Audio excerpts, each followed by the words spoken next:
Hola, ¿qué onda? ¿Qué tal? ¿Cómo está la raza por ahí? Oigan, estoy aquí en el border de California con Oregon. Hay unos paisajes muy lindos y orillé el camión. Voy aquí a un río que está aquí, pegado a la carretera. Aquí se lo voy a mostrar.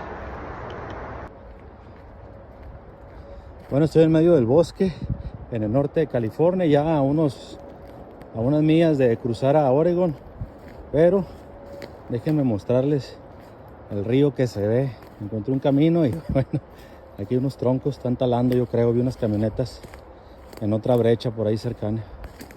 Encontré una sillita aquí para hacer una fogata. Se me está haciendo un poquito complicado. Wow, sí me costó un poquito la bajada, pero está chingonométrico, me cae. Wow.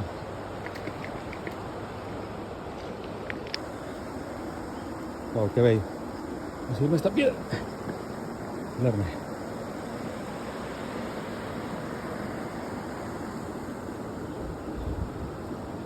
Bellísimo.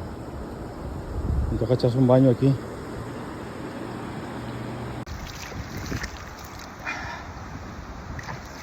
Está el agua bien buena, bien helada, pero buenísima. No hace mucha calor, está como, no sé, unos 22 grados, 23, pero el sol te pica, pero se antoja.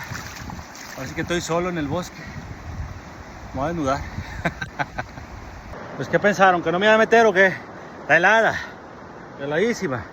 Está, wow, wow, está helada, pero está buena. Ahí nomás, para que vean que sí tengo valor y aquí solo en el bosque, se me están congelando las piernas, Vamos a darle, 1, 2, 3.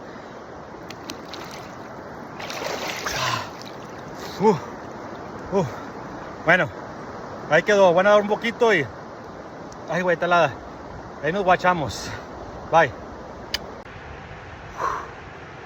Oh, tengo súper helada, Ahí le estuve nadando unos 5 minutos, no pude más, porque está bien helada.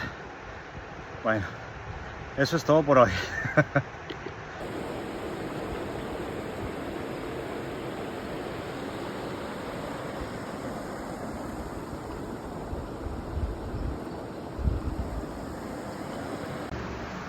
Bueno, un saludo desde aquí, desde California.